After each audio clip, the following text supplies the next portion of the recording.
Olá pessoal, eu sou André Seco e esse é mais um vídeo da série de Entity Framework Core aqui no canal CodeIgnite. No vídeo de hoje nós veremos um novo recurso chamado Entity Type Constructors. Esse é um dos recursos que eu acho bem bacana pelo motivo que você pode definir construtores com os seus devidos parâmetros, mantendo o seu encapsulamento e toda a estrutura que você quer manter no seu código, na sua entidade, e o Entity Framework vai entender, no momento que você carregar um dado do banco, que ele tem que passar por esse construtor que foi criado. Claro que você tem que ter algumas regras aí de sintaxe e tudo mais que eu vou explicar, mas é um recurso que te ajuda a você modelar da forma como você quer as suas entidades, ao invés de te restringir em utilizar algum outro tipo de estrutura. Para ver como esse novo recurso é implementado no código, vamos ver um exemplo na prática. Muito bem, pessoal, estamos aqui no Visual Studio Code.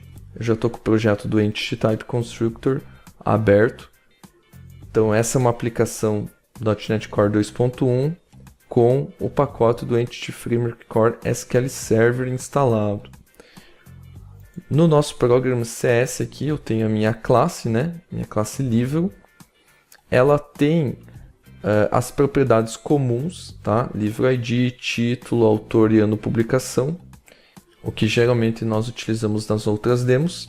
Só que percebam que agora eu tenho um construtor nessa minha classe. Então esse construtor serve para eu setar as minhas propriedades da minha classe, conforme está aqui nos parâmetros. E perceba que nessas minhas propriedades, nem todas têm um get e set público, No caso do livro ID, ele tem aqui, porque é a chave primária e tudo mais. No caso do título e autor, são propriedades apenas leitura, ou seja, só tem um get. Portanto, eu só consigo atribuir valor para elas no construtor da classe. E aqui no ano de publicação eu tenho um set private.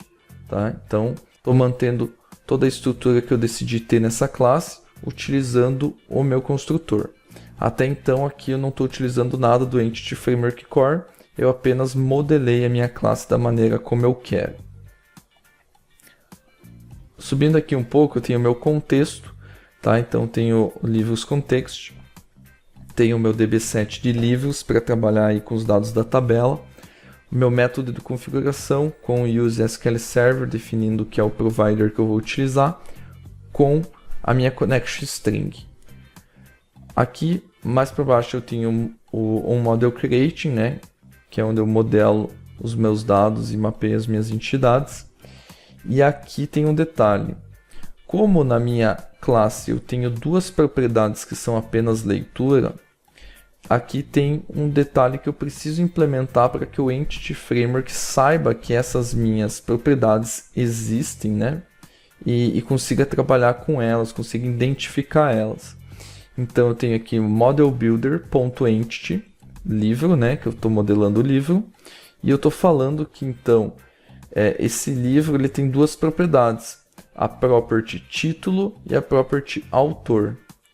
Isso basta, não preciso fazer nenhuma outra configuração adicional nessa questão aqui, e ele já vai saber que eu tenho duas propriedades que são apenas leitura, tá? Somente leitura. Para cima aqui eu só tenho um teste bem simples, mais nenhuma configuração. Então aqui no meu método main eu estou instanciando meu contexto, estou limpando a database aqui, adicionando um livro, tá? Bem normal, e salvando no banco. Após isso eu faço uma consulta comum só para exemplificar. Mas o que eu queria trazer para vocês aqui é o detalhe de que esse recurso faz com que nós tenhamos mais liberdade ao escrever as nossas entidades da forma como a gente quer, tá? Sem precisar ficar criando propriedades para tudo e assim por diante.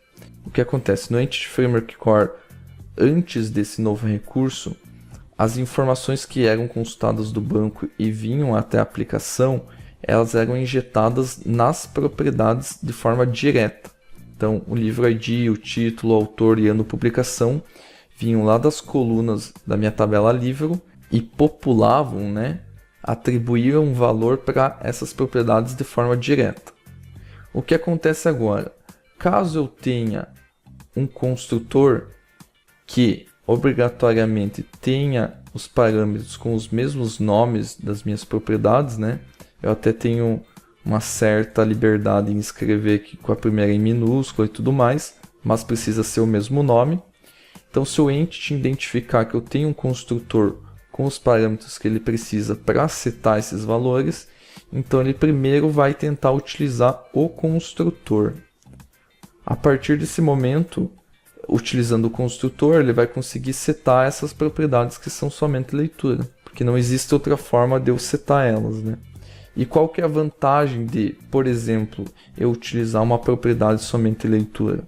Nesse caso, eu estou apenas exemplificando com o título e o autor, né? Mas no momento que eu estou criando um novo objeto dessa classe, por exemplo, eu quero garantir que ninguém vai alterar o valor desse título e autor depois de criado esse novo objeto. Então, por isso que eu estou deixando ele apenas como get. E é apenas o construtor que consegue fazer a atribuição desse valor. Então, no momento que os dados vêm lá do banco, o entity sabe que ele tem que usar esse construtor, ele seta da maneira correta os dados nessas propriedades, e aí eu consigo utilizar encapsulamento e tudo que eu defini na minha classe. O único detalhe, como eu comentei, para propriedades que são apenas get, né, não tem o set, então são somente leitura, eu preciso fazer essa pré-configuração aqui no Model Creating, que é apenas dizer que o livro tem as determinadas propriedades que estão marcadas apenas com o get e sem ter um set, tá certo? Isso já basta para ele saber utilizar. É um comportamento padrão dele a partir da versão 2.1 do Entity Framework Core, tá?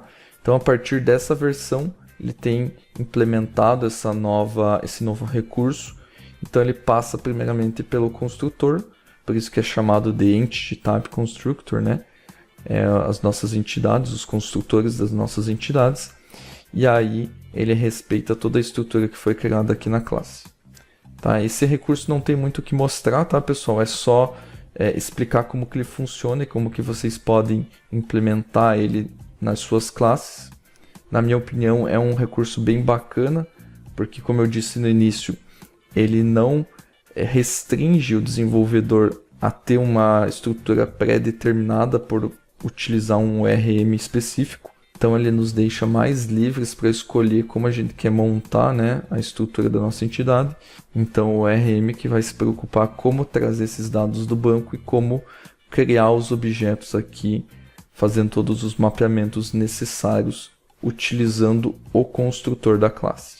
Só para mostrar mesmo que eu não consigo setar esse título e autor aqui, depois que eu criei esse objeto, vou criar até um novo objeto aqui de livro, né? Então,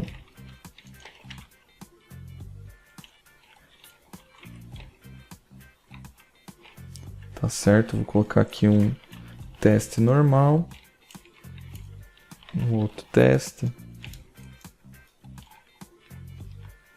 e beleza.